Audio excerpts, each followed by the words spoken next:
Bem-vindos a mais um episódio de Histórias a Dois. Hoje temos connosco o Henrique Antunes, que nos vai falar do papel cívico e social da educação. Henrique, queria-te agradecer por estares aqui connosco e a pedir para te apresentares. Então, sou o Henrique, tenho 29 anos, sou professor há 3 anos, estou neste momento a tentar terminar o mestrado em Educação e Sociedade. Pronto, estes temas são temas que me interessam muito e que tenho tentado aprofundar nos últimos anos.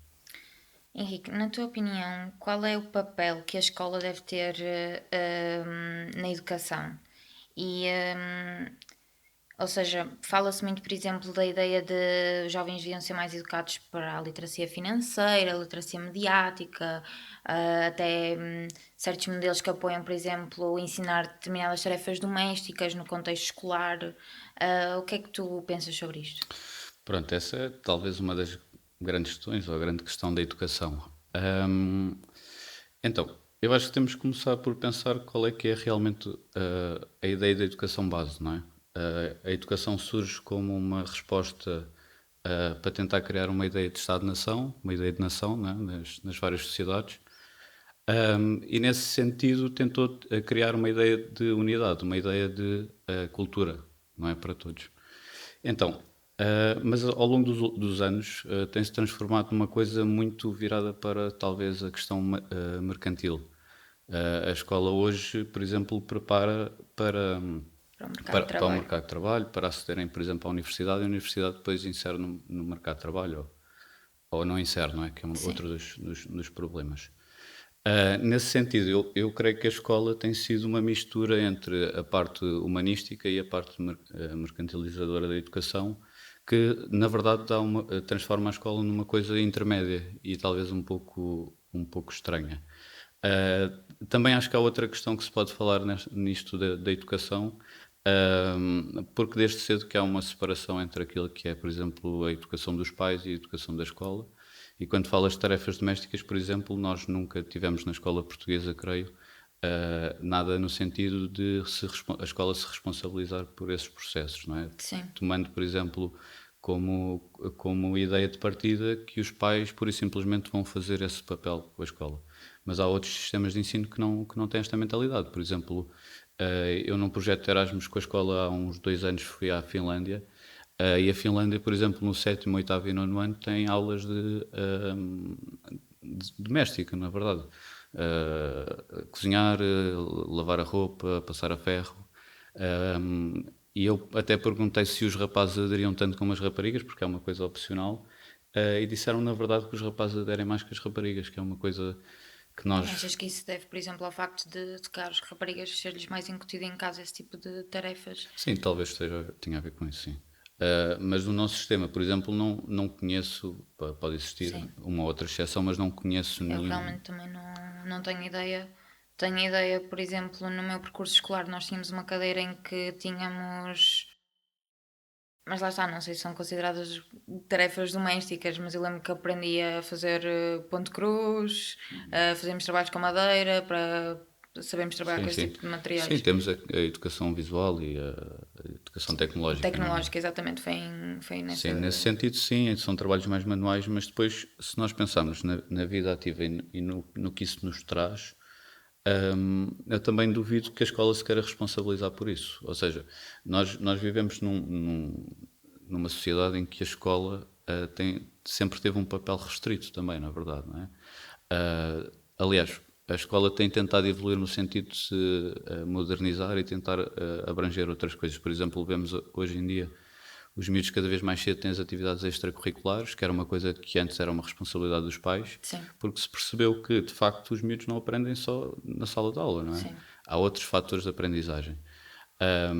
E acho que o nosso sistema de ensino devia ir um bocadinho, evoluir mais nesse sentido, de se responsabilizar e ter um papel mais ativo na educação das crianças, porque quando tu falas na questão da cidadania, a cidadania não é uma coisa que se construa de um dia para o outro. É um processo que tem que ser gradual. E nós, por exemplo, o nosso sistema funciona de uma forma que a mim ainda me faz confusão. Os estudos indicam isto, que nós temos demasiadas transições entre ciclos. Por exemplo, o nosso sistema tens do primeiro ao quarto ano tens um ciclo, depois do quinto e sexto é outro ciclo, sétimo, oitavo e nono é outro ciclo e o secundário Secundário é outro, é sim. outro ciclo. E tudo isto muitas vezes em escolas diferentes, ou Sim, há muda-se. muitas quebras. Há muitas quebras e tu não consegues ter um projeto para um determinado miúdo quando tu tens, por exemplo, casos em que o miúdo chega à escola, o processo dele demora não sei quanto tempo a chegar à escola e tu depois não consegues fazer um trabalho real desde o início com o miúdo porque não conheces o miúdo. Há sempre este processo de ele tem que se adaptar, ele tem que mudar os estímulos em que está, seja colegas, seja a escola, seja funcionários, tem que haver sempre esta habituação, que também pode ser positivo, mas também pode ser muito negativo. E às vezes não se consegue, se calhar, fazer um trabalho com este miúdo desde sempre, não é? E pegar e quais são as debilidades, quais são as características, quais são as potencialidades e fazer com que ele consiga, porque a cidadania também é isto, não é? Sim. É E tu isso, sim. achas que a escola devia influenciar realmente a cidadania e participar ativamente na construção da cidadania dos jovens? Porque lá está, como tinhas dito, hum, a ideia da escola às vezes como um espaço restrito, né? Estás ali para aprender aquelas disciplinas e depois o resto é com os teus pais ou com as pessoas que te rodeiam, com os teus tutores. Até havia muito uma ideia que agora sinto que tem vindo a desaparecer de que eu não quero que os professores ensinem determinadas coisas ao meu filho, porque isso é da minha. Está sob a Sim, minha sim. alçada. Sim, eu acho que eu sou todo a favor que a escola deve ter esse papel. Até porque se nós deixarmos esse papel para as famílias têm características muito diversas, não é? Exato. Ahm, eu digo sempre isto, e quem não tem família, quem não tem uma base de apoio grande, não Exato. é? E nós sabemos que as famílias hoje também, muitas delas são destruturadas, não é? E os miúdos, na verdade, passam se calhar Mais 60% do tempo, tempo sim, deles na na escola. escola, não é? E eu acho que a escola deve ter essa responsabilidade, até na questão política, que é uma questão muitas vezes sensível e tabu hoje em dia ainda no nosso sistema. Eu, por exemplo, dou aulas no ensino profissional e no ensino profissional nós temos um módulo na disciplina que eu ensino, que é a área de integração, só de democracia, de política, não é? E na verdade, estes miúdos chegam ao 12º ano sem nunca terem falado realmente sobre política. Claro Sim. que temos a história, que temos a geografia, temos Mas é algumas coisas, diferente, claro. mas não há uma responsabilidade na política ativa. Ou seja, eu por acaso tenho sentido muito isso. É talvez o módulo que eles têm mais curiosidade e querem mais saber porque isto tem a ver com a vida deles, tem a ver e às vezes a escola tem medo de, De falar sobre isto. sim, de tentar, porque há medo de enviesar estes miúdos, mas Sim. quando eles chegam a um 12º ano, muitos destes miúdos, dos alunos, já vêm com ideias, Opiniões, sim. com ideias formadas, não é? E muitas vezes são ideias formadas da família e às vezes são ideias contra a cidadania, muitas vezes antidemocráticas e por vezes antiparticipativas. Já vêm, às vezes, já me aconteceu em várias turmas e vários casos, de miúdos a dizer, não, mas isso são todos corruptos, mas isso são todos iguais, não é? Sim.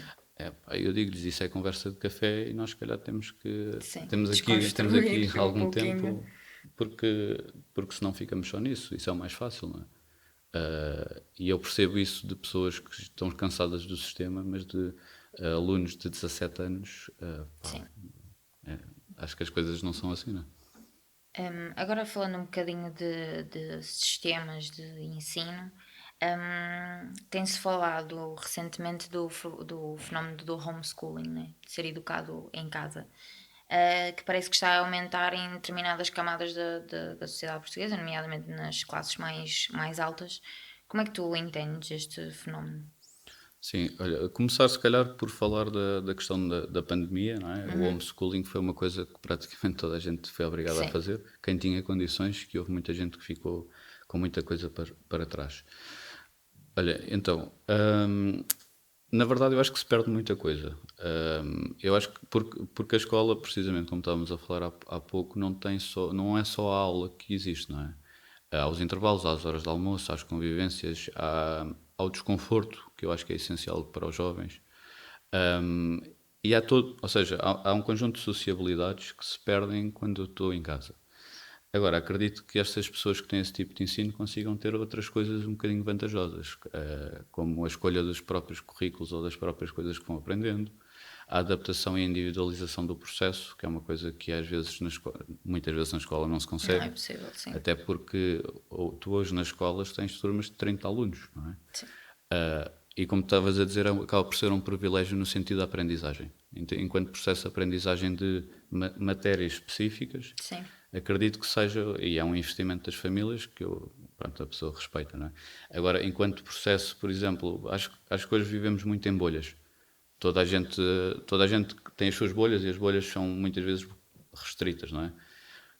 E eu acho que quando tu cresces num homeschooling, como estavas a dizer, ou tu tens muitas atividades extracurriculares, que sim, permitam sair da bolha, ou estarás sempre numa bolha muito restrita, não é? sim, E acredito que isso depois não te permita ter uma consciência, uma capacidade de olhar para o diferente, para os outros, compreender alguns comportamentos, avaliar algum. Porque a adolescência, principalmente a adolescência, creio que a infância também tem muito isto. É muito de adaptação ao outro, ao comportamento do outro, perceber o que é que o outro está a dizer, perceber o que é que o outro está a fazer, como é que isso me afeta, e criar a minha identidade também a partir da minha relação com os outros, não é? sim. E tu neste processo, quando estás em casa, é um Perdes, ambiente protegido sim. e tu não tens esse conforto. E eu acho que muita da contradição ajuda-nos na evolução enquanto pessoas e consegue-nos fazer, pronto, não digo mais humanos, não é?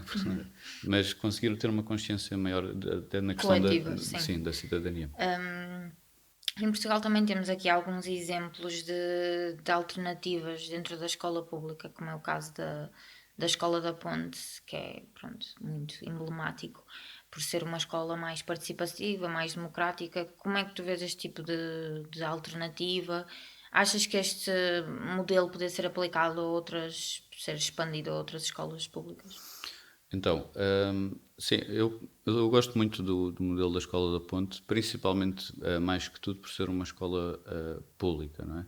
Ou seja, eu acho que às vezes este tipo de ensinos eu vejo como muito positivos, porque eu não sou muito adepto de uma coisa para. Ou seja, a escola normal funciona muito através do ensino e o currículo para todos igual, não é? Sim, E eu acho que nós, se a escola quer alguma vez competir, que eu não sei se o vai fazer ou se quer fazer, com outros estímulos, e nós hoje temos, acho que é importante falar-se disto, que é a questão de estes miúdos hoje aprendem muito através das redes sociais, dos YouTubes, dos influencers. sim. É uma questão de autoridade de aprendizagem.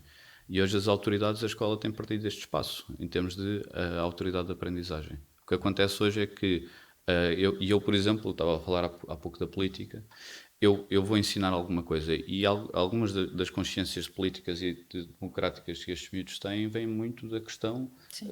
ou dos youtubers ou dos tiktokers ou por aí fora. E eu, enquanto professor, muitas vezes eu estou a concorrer com isso. Agora, eu também acho que há outro fenómeno, só aqui tentando ir ao ponto. Há outro fenómeno que hoje estes alunos são menos autónomos, são menos capazes. Porquê? Porque há muitas ferramentas que lhes dão de mão beijada o conhecimento, não é? Então, se o conhecimento é dado de mão beijada, se não há o espírito crítico, se não há capacidade de trabalho, Sim. nós depois. A informação que já está mastigada, já lhes é entregue dessa Sim, e forma. depois há este pensamento preguiçoso.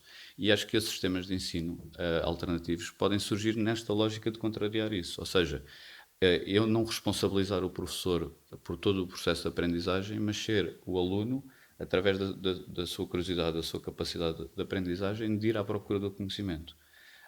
Mas aí tinha que mudar muita coisa, porque os currículos ainda são muito restritos, há pouca, se calhar, autonomia e liberdade aos professores para ensinar em sala de aula, principalmente nas disciplinas de exame. E ou seja, eu acho que a escola da Ponte, que é o exemplo que estás a dar, prepara os alunos para a sua individualidade, para a sua capacidade crítica, para desenvolverem os seus conhecimentos e esses conhecimentos poderem ir ou não ao encontro do que vai ser no exame, por exemplo. Mas continuamos a ter exames, continua o acesso à universidade Continua a ser o mesmo, claro. continua a ser o mesmo, não é? Então, eu acho que é um caso muito bom e que se podia espalhar por outras escolas, como a escola moderna também, mas esses ensinos muitas vezes estão ligados, como o homeschooling, a uma questão de privilégio. E eu acho que se tentasse aplicar em mais casos, não é? Acho que podia ser uma coisa bastante positiva.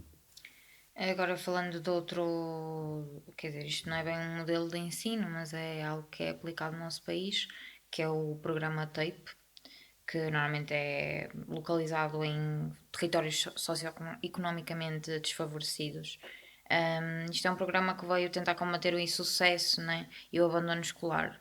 Como é que tu entendes este programa? Sim, eu acho interessante, o programa é interessante. Na verdade, vem um bocadinho na onda de outros programas feitos noutros contextos, não é? Como o contexto americano, o contexto francês, por exemplo. E eu acho que faz sentido. Agora, eu acho que é um penso rápido num problema maior que são as desigualdades sociais, não é? Sim, Ou seja, não é por eu aplicar esse programa que eu deixo de ter o contexto que tenho. Aliás, o que tem acontecido em alguns destes contextos é um fenómeno de maior segregação ainda destas escolas. Isto está em vários estudos. Eu tenho um contexto segregado. Eu, nesta zona segregada, ou nesta escola, eu tenho nessa área residencial alguns alunos que podiam inserir essa escola e que podiam diversificar um bocadinho o ambiente escolar, até em termos de características, para não uniformizar a escola. E o que acontece é que esses alunos conseguem, de alguma forma, estudar estudar noutros para sítios. outros sítios. E isto acaba por ser um processo que vai segregando ainda mais as escolas, Sim. uh, dificulta muito os processos porque, se calhar, os professores com mais experiência já não têm Não cabeça ou querem, paciência ou não sim, ir para querem. essas escolas também. O que resulta que depois quem vai para estas escolas são professores com menos experiência, professores mais novos, e isto é um ciclo que se cria, não é? Agora, as escolas de TAPE tentam, no fundo, contrariar um bocadinho este processo, mas, por exemplo, a maior parte dos estudos sobre isto indicam que há várias condições para haver a questão do sucesso escolar.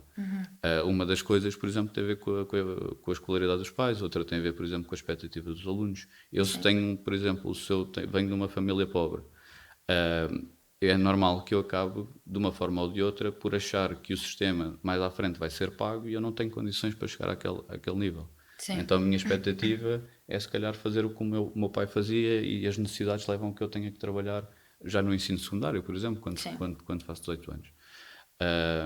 Ou então nunca têm essa ambição de ir para a universidade, porque ninguém na família nunca teve acesso à universidade, não é? Para não falar, por exemplo, de condições às vezes materiais mesmo, Sim. espaço para estudar, organização familiar, presença dos pais, não é? Que são coisas que resultam em sucesso escolar. E isso tudo são entraves que, por mais que eu tenha investimento na escola, às Sim, vezes. não conseguimos colmatar, não é? Sim, porque há uma necessidade, ou seja, eu não tenho uma necessidade em 30 alunos, não é? Estas escolas estão com turmas muito grandes, muitas vezes com problemas de comportamento, e eu não consigo, se calhar, ter técnicos suficientes para fazer esse trabalho. Sim. Então, eu acho que é uma ótima medida, no sentido de tentar, de alguma forma, focar nessas escolas e tentar contrariar este processo, este ciclo de desigualdades que existe. Agora, eu acho que não é suficiente, acho que é preciso fazer mais coisas. Aqui é um bocadinho também dentro, porque a STEIP muitas vezes também tem um alto número de comunidades imigrantes inseridas neste contexto. Qual é que deve ser o papel da escola na integração de crianças e jovens de outras comunidades e diferentes etnias, diferentes religiões, etc. E se achas que as escolas portuguesas têm tido sucesso nesta integração? Pronto, essa é uma outra grande questão, não é? Eu acho que é o grande desafio das escolas hoje, é esse, de todas. Ainda no sábado estive no encontro das escolas Unesco, e toda a gente, grande parte do nosso tema era sobre isto. Porque o tema que nós tínhamos era sobre o património, a questão cultural, e hoje este desafio é muito maior, não é? Sim, Até porque estes alunos, depende de muitas coisas, há várias coisas aqui. Depende de algumas características da migração que estamos a falar. Se forem, por exemplo, alunos dos PALOP que tenham vindo em idades mais, sei lá, com 5, 6, 7 anos, é mais fácil integrar, não é? Há a questão da língua, claro. há a questão muitas vezes, culturalmente, não serem assim tão diferentes em algumas coisas, não é? Isso consegue-se fazer algum trabalho com eles. Agora, se há a questão, hoje temos, por exemplo, muitos alunos no nosso sistema de ensino, ou do Bangladesh, da Índia, do Nepal, do Paquistão, por aí fora. E é muito difícil integrar. Imagina, na minha escola, é uma escola de ensino secundário, chegam alunos com 16 anos, 17 anos, 18 anos. E tu tens o sistema montado de uma certa forma. E o Sim, sistema está montado para os portugueses, não é? Ou mesmo para os PALOP, porque o nosso sistema, a migração dos PALOPs já não é Sim, já recente, não é? aconteceu, sim. E tu, por exemplo, as escolas, há um estudo, há vários estudos sobre isto, mas o português de língua não materna não é uma coisa que todas as escolas realmente consigam aplicar como deve ser. Até porque hoje se vive um problema de falta de professores. Então, quando tu tens um problema de falta de professores, tens um problema das escolas não terem informação suficiente para as aulas de português de língua não materna. Tu tens um sistema sempre a tentar responder a um contexto, sempre com vista que isto é um problema. Ou seja, nós ainda continuamos a olhar para os migrantes como um problema. E então, tu nunca consegues fazer um trabalho, se calhar, ou pensar isto a longo prazo, porque vais sempre passando, mais uma vez, a questão dos pensos, não é? Sim, E tu vais tentando tapar os buracos e tentar sim. colmatar Pensar algumas. no imediato. Porque as escolas não estão preparadas para receber estes alunos. Ainda hoje não estão preparadas. E ouvindo vários professores e várias escolas a falar sobre isso, isto é um facto. E faz muitos projetos. Por exemplo, hoje há uma rede de escolas para a interculturalidade, por exemplo, que é muito interessante. Há rede de escolas Unesco que também tem um trabalho muito interessante. E tem-se tentado fazer projetos, muitas vezes, para inserir e integrar estes alunos. E as escolas fazem muita coisa. Mas muitas vezes é uma resposta individual da escola, muitas vezes sem por exemplo, o Sim, Ministério dar autonomia às escolas para realmente fazerem um trabalho porreiro nesse sentido. Muitas vezes falta também tempo, na verdade, muitas vezes falta tempo aos professores para fazerem um trabalho como deve ser. Eu, por exemplo, acho que falta muitas vezes técnicos especializados nas escolas, ou nesta mais questão, técnicos sim. nas escolas especializados que consigam, no fundo, dar outras respostas Sim, que estes alunos não têm. Dou o exemplo da Finlândia novamente, que é o exemplo que eu tive mais proximidade. Nós nas escolas portuguesas temos 2, 3 psicólogos. sim. Eu, na escola que eu fui, a escola não era maior do que a que eu estou, tinha 5 psicólogos e 6 técnicos sociais, que é um termo que aqui nós muitas vezes não temos, ou temos pouco.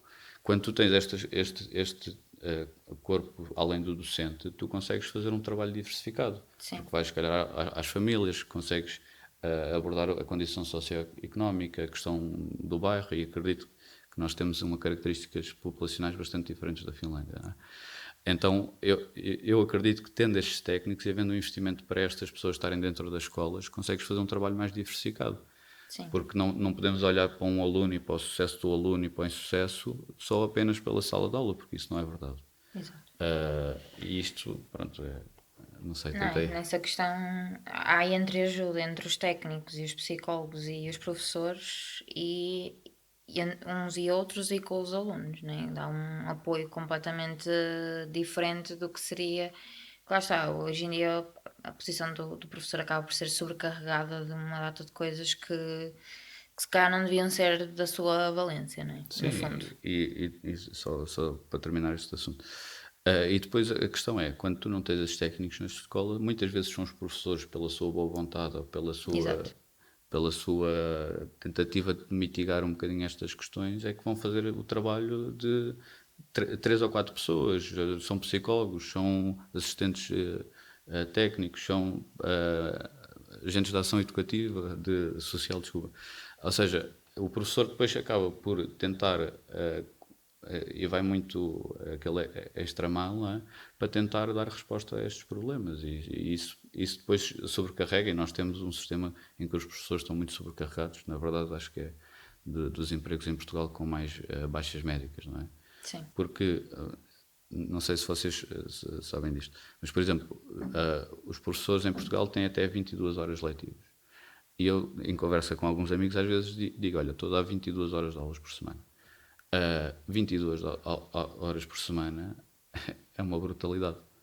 Porquê? Porque tu tens de preparar aulas, tens projetos, eu, por exemplo, sou diretor de turma também, As reuniões com os pais. reuniões com os pais, tens que pensar como é que has de intervir com aquele aluno, tens problemas disciplinares, Faltas. há um conjunto de coisas que tu tens que tratar e fazer, para não falar do corrigir testes, que é uma coisa Sim. que demora tempo, os trabalhos, tudo leva o seu tempo, e 22 horas é uma sobrecarga.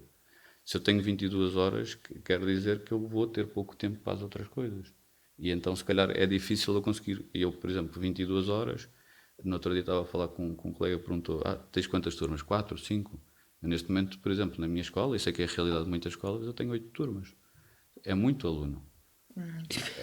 E é claro que é o que é, não é? Porque há falta de professores, a realidade das escolas é esta. Os professores têm que fazer muitas vezes estes trabalhos e acho que é uma realidade geral.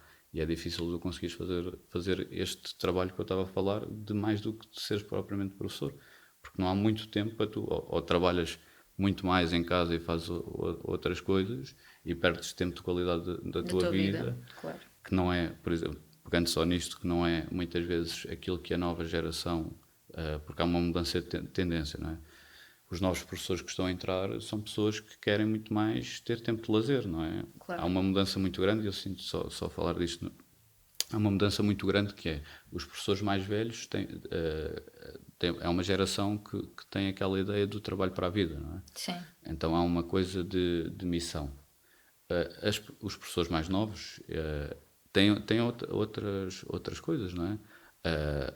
Por exemplo, se calhar estão a ganhar dinheiro e querem viajar, não é? Sim. E, por exemplo, a educação, e não todas as escolas, tens um tempo limitado para viajar. E a questão salarial também não é competitiva muitas vezes. Ou seja, nós quando vivemos este problema dos professores, estamos a viver também uma coisa de a escola não é competitiva, como eu estava a falar, até nestas questões das condições que dão Sim. para a entrada de novos professores. A formação é outro problema, não é? Então o nosso sistema também está na prática, acaba por estar em crise, porque tu tens estes alunos para integrar, queres incluí-los. Se calhar os professores mais novos têm mais consciência disso mesmo. Se calhar conheceram ou tiveram realidades, como aqui a linha de Sintra, em que há um perfil diversificado de pessoas que estão nas escolas e tu conheces várias culturas, tens mais abertura de pensamento, mas depois tu não ofereces condições para as pessoas realmente poderem fazer esse Sim. trabalho. Como agora já falaste aqui um bocadinho, o que é que te levou a ser professor? E pronto, se quiseres acrescentar alguma coisa, mas acho que já foste respondendo, que é quais são os principais entraves e dificuldades que a pessoa acaba por enfrentar nesta carreira. Sim, então, o que me levou a ser professor, na verdade foi uma questão de oportunidade. O primeiro trabalho que eu tive foi na Amnistia.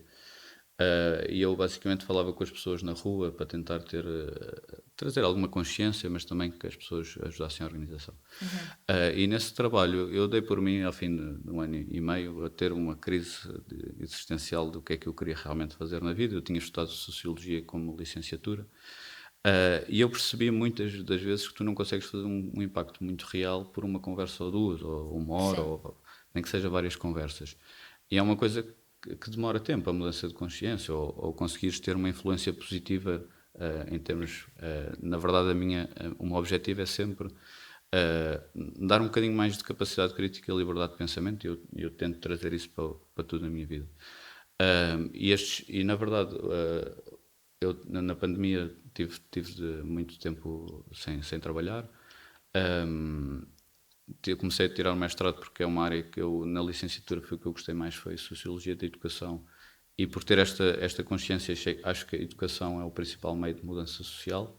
Então eu quis também, de alguma forma, trazer significado à minha vida e tentar, através de estudar esta área, conseguir também me aproximar dessa mudança. E o meu objetivo é muito, através do associativismo e da cidadania, tentar trazer essa consciência. E depois na questão da escola foi uma oportunidade, estava a mandar currículos para tudo o que é sítio. Chamaram-me, comecei como assistente de uma professora na escola. E a partir daí comecei também a ganhar um bocadinho o gosto, porque eu digo sempre isto: o nosso papel ali principal e o que nós gostamos mesmo é de estar dentro de sala de aula. Eu gosto de estar com os alunos, gosto de falar com eles, mesmo fora da sala de aula, gosto de os conhecer e gosto muitas vezes de criar relação com eles. E essa era o que eu estava a dizer, é uma coisa que eu gosto de fazer, mas também é uma dificuldade, porque eu se calhar gosto de fazer isto, mas isto tira o meu intervalo e eu a seguir tenho outra sim, aula e se calhar a seguir tenho uma hora de almoço que já é mais curta porque estive a tratar qualquer coisa com os miúdos. E eu, por exemplo, sou aquela pessoa que tenta trazer vários projetos para a escola. Estamos aqui num podcast, já tentei também montar um podcast na escola. Tento sempre as escolas Unesco, todo na rede de escolas para a interculturalidade. procuro fazer atividades com eles, porque eu realmente acho que tem que ser este o processo, este o trabalho. E eu tenho sempre esta visão que é pela relação que se faz todo o tipo de trabalhos. Se eu, e estes, os alunos que eu tenho, muitas vezes também são alunos que têm vontade de ter relação com o professor, têm vontade de aprender sem ser pela matéria. E eu gosto muito dessa vertente, acho que é o que me leva mais a querer talvez continuar como professor, apesar de eu não ver isto ainda como uma carreira. Mas é o que me faz é mesmo este processo de estar com eles, de os conhecer. Aprendi muito desde que estou a dar aulas. E é interessante porque também se conhece muitas realidades diferentes, conhece muitos perfis diferentes, muitas formas de pensar diferentes. Tem que se adaptar também, muitas vezes, uma das dificuldades de dar aulas é nós vimos com um tipo de estudos ou de pensamento a nível académico, não é? Sim. Só que eu, quando estou à frente de 30 alunos, eu tenho que adaptar o meu discurso aos 30 Sim, às alunos. pessoas que estão ali à tua Sim. frente, claro. E isso acho que é um dos grandes desafios e é um desafio intelectual bastante interessante, que é simplificar o meu discurso para chegar ao outro lado. Eu não vou usar palavras caras, não vou usar termos académicos, não é? Eu não posso fazer isso. Agora, é difícil hoje competir com estas outras influências que estávamos a falar, as redes sociais. Eu já tive discussões, foram mesmo discussões em sala de aula, com alunos em que eu estou a apontar 3, 4 estudos, até sobre a questão da migração, e eles vêm com 1 ou 2 vídeos do YouTube e estamos no mesmo patamar. Sim, O que eu estou a dizer é uma questão de opinião. Na ideia deles, o que eu estou a sim, dizer é uma sim, questão sim. de opinião. E é difícil contrariar Há, isso. há essa dificuldade, né, nas novas gerações de distinguir aquilo que é, lá está, informação verificada, real, de uma opinião. Há muito esta dificuldade, mesmo nas coisas que é feita a níveis de literacia mediática. Perdeu-se muito a capacidade de distinguir, por exemplo, uma notícia de uma fake news ou de um artigo de opinião mesmo. Às vezes nem estamos a falar de. Ou seja, o adolescente hoje em dia já não consegue ver, ok, isto tem um determinado formato, é publicado de determinada maneira, tem uma data de critérios, sei que isto é uma notícia. Não consegue fazer essa Não. distinção para um artigo de opinião, ou para uma crónica, ou o que é que seja. Ou seja, está tudo, lá está, Sim, como tu sim. disseste, equivalente na mente dele, não há uma grande diferença de uma coisa para a outra. Sim, até pela questão que estávamos a falar há bocado das literacias, e eu, este ano, fui uma das pessoas que propus esse projeto na escola, porque uma das coisas que nós temos hoje no mundo, não é só nas escolas, é que nós passamos, se calhar, 5, 4, 6, 7, 10 horas no telemóvel e nós não temos literacia digital. Ou seja, aceitamos, se calhar, os cookies todos e há Sim. burlas online a toda hora. E falta muitas vezes nas escolas, eu acho que temos que fazer isto todos, que é a questão da informação. Nós hoje vivemos num mundo em que a informação é demais, não é? Exato. A toda hora é notícias e coisas diferentes. E mesmo para mim, que tenho essa Sim. consciência, eu creio que É confuso navegar esse sistema pela quantidade de informação. Às vezes nem é porque é tanta coisa a toda a hora e simultaneamente sai de um sítio vou para outro. Os próprios meios de referência, né? Às vezes publicam coisas que não são sim, verificadas, cada não vez são. mais, não é? Cada vez mais isso acontece, ou seja, a desconfiança que as pessoas têm em relação a estes meios também acaba por aumentar naturalmente. Sim, porque a informação acaba por ser um mercado, não é? Sim, E sendo um mercado esta competitividade, e tem acontecido cada vez mais, e depois os jornais vêm fazer essa meia-culpa, não é? A sim, seguir. é rata. Mas isso não. Ou seja, O dano está feito. se acontece com pessoas, jornalistas e tudo, quanto mais não vai acontecer com jovens de 14, 15, Exato, 16 claro. anos. E se calhar, se não houver ninguém neste processo que os ensine realmente a dar esse passo atrás, eu digo-lhes sempre, e que faz-me, por exemplo, das coisas que me faz mais confusão é ter, e eu sei que a adolescência é um processo que há às vezes um excesso de confiança, não é? E faz parte. Mas até pelo processo de identidade do adolescente. Mas faz muita confusão ver jovens de 16, 17, 18 anos já terem certezas sobre temas que não dominam. Eu digo-lhes sempre, mais vale ter dúvidas e fazer boas perguntas do que ter a resposta certa. Claro que isto depois que eles são avaliados por testes, mas eu, por exemplo, eu faço os meus testes muito por respostas abertas, mesmo para eles desenvolverem a capacidade de dar opiniões, e eu consegui trabalhar um bocadinho através do feedback, consegui trabalhar algumas destas questões, porque o pensamento crítico não é uma coisa que se construa de um dia para o outro, não é fácil de trabalhar o pensamento crítico. E vem muito dessa verificação da informação. É Sim, eu dar um passo atrás e dizer, será que isto é verdade? exato. Espera aí, isto está-me a parecer um bocadinho estranho. Porquê é que isto está-me a parecer estranho, não é? É sempre não confiar, porque mais vale não confiar e eu ir à procura Sim, de informação. E até no outro dia estava a fazer isto com uma turma. Quantos é que vão realmente verificar a informação? Quantos é que vão à procura? E onde é que vão à procura dessa informação? E se calhar era metade da turma não ia à procura de verificar a informação, em lado sim, nenhum. Uh, e isto é um perigo, não é? Porque depois há a questão política que vai toda por trás, há a questão das fake news, há a questão. Tudo, não é? Leva para um certo sentido e nós sabemos muitas vezes qual é que é o sentido e tem acontecido em várias eleições ao longo dos últimos exato. anos. Não Agora pagando, pronto, se calhar vamos pegar aqui, mas já também já referimos um pouco, que é agora tem havido uma vaga da proibição de utilização de telemóveis, né, no contexto escolar. Hum, Como é que tu achas que a utilização dos telemóveis tem afetado a participação na sala de aula? Então, essa é uma pergunta talvez difícil de responder, porque, por um lado, nós temos. Estes miúdos estão cada vez mais dependentes do telemóvel. Há uma questão de vício, não é? Acho que Sim, não há outra maneira de olhar para isto. Isto leva muitas vezes, eu em sala de aula, ou posso ser completamente restrito e não tenho nada, que era aquilo que estavas a falar, ou posso adaptar aquilo que eu considero que possa ser uma realidade mais responsabilidade e autonomia. E eu creio que às vezes também somos um pouco, talvez, hipócritas. Até porque se formos para uma universidade, se formos para uma formação de professores, se formos para vários está contextos, toda a gente no está telemóvel. muitas vezes gente no telemóvel, não é? E se adultos responsáveis que têm essa capacidade crítica o fazem, eu vou dizer a um aluno que não pode de todo mexer no telemóvel e já há países que Sim, como o instituíram Brasil, isto, o sim. Brasil, a Alemanha também. Eu acho que se for uma coisa transversal, eu acho que até tem os seus benefícios. A questão, por exemplo, da socialização, a questão também de conseguir, eu não estar sempre a competir, muitas vezes, com os telemóveis, com as redes sociais, que é uma coisa Sim, que é muito difícil, muitas vezes. Ter que estar sempre a chamar a atenção dos telemóveis também não é uma coisa fácil. Agora, eu estou numa realidade em que não, ou seja, há um regulamento interno, e as escolas todas devem, acho que o têm, da proibição dos telemóveis dentro de sala de aula. ok. Creio que a maior parte das escolas tem esta proibição.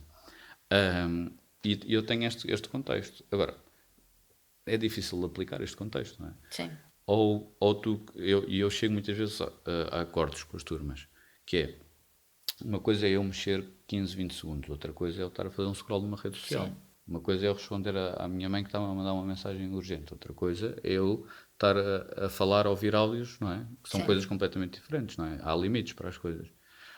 E eu acho que tem Eu que não ser. sei se isto ainda usa hoje em dia, mas eu lembro-me que no meu secundário havia a caixinha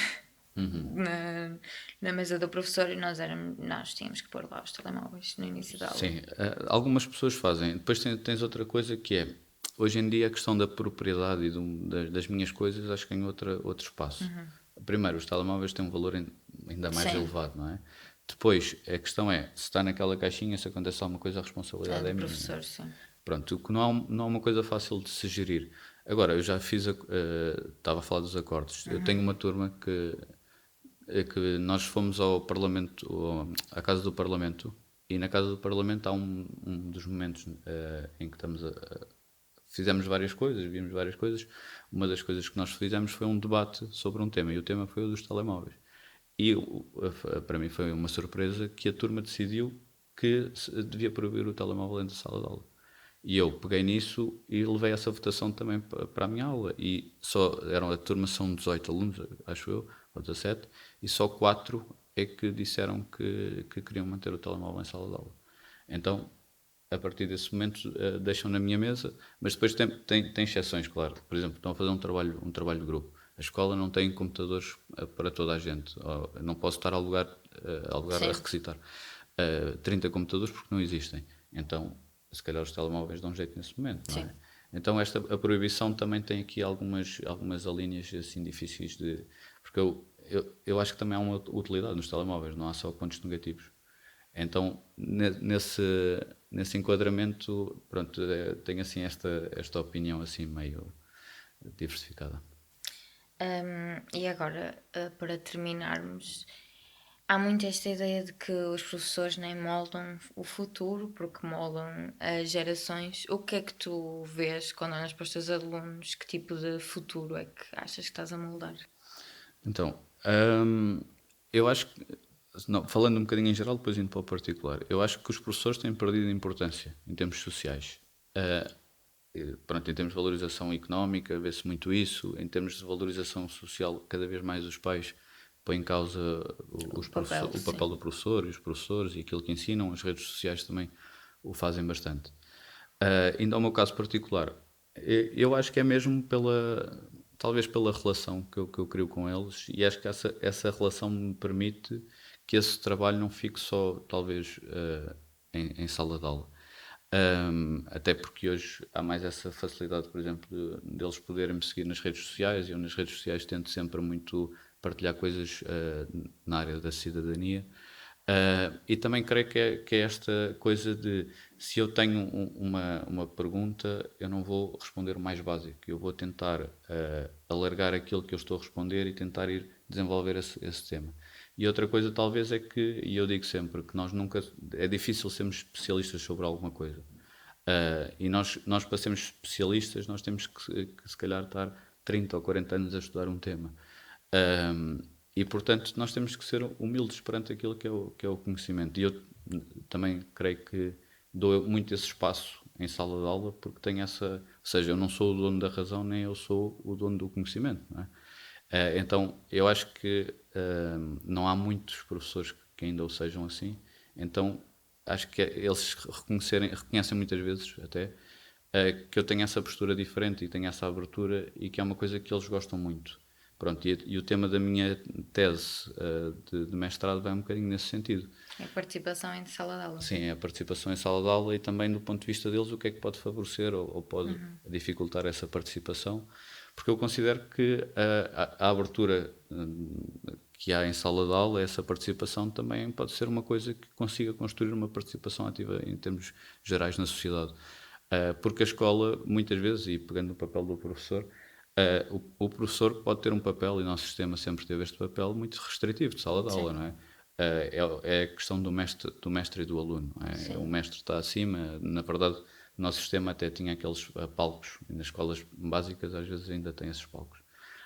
E esses palcos mostram como é que era essa diferenciação. Há uma hierarquia. E eu tento pautar a minha aula pela maior igualdade possível. Isto tem a ver também com uma questão meio filosófica de identidade do professor. Eu sou um gestor daquele momento pedagógico, eu não sim. sou, Um mediador, eu sou quase. sim, quase um mediador, não é? Ou seja, claro que eu tenho a responsabilidade de guiar o Claro. processo, não é? E nesse sentido, e eu faço-os sentir muito isto. Eu não sou hierarquicamente superior. Agora, eu tenho um papel diferente, Sim, e também trabalhar estes papéis acho que é uma coisa interessante, porque tem que haver uma adaptação. Porque eles não estão habituados. Eles, quando chegam no 10º ano, comigo, eles têm sempre um processo muito de, como eu dou esse espaço, essa vontade e essa liberdade, ah, há um abuso. Ou seja, eu tenho que estar sempre a gerir esse abuso. E há se calhar um encostar e pensar que se calhar não tem que se trabalhar tanto como noutros sítios. sim, E depois há a questão das notas, que há um feedback, não é? E eu depois dessas notas eu também explico este processo que eu tenho com eles, que depois no 11º ou no 12º ano já é diferente, porque eu já construí uma uma relação. relação, já construí uma identidade também com eles, não é? E acho que esse processo eles não estão habituados a fazer. Dou-lhes espaço, dou-lhes autonomia, e muitas vezes dou-lhes a responsabilidade que são eles que têm que fazer os processos pedagógicos.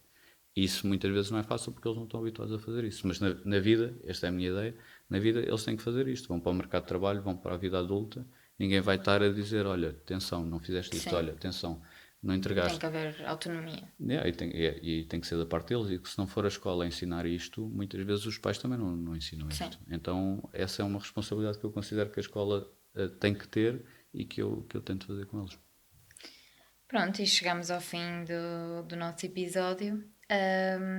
Queria agradecer ao Henrique novamente por ter aceito o nosso convite e à Rádio Sintoniza-te por ceder este espaço.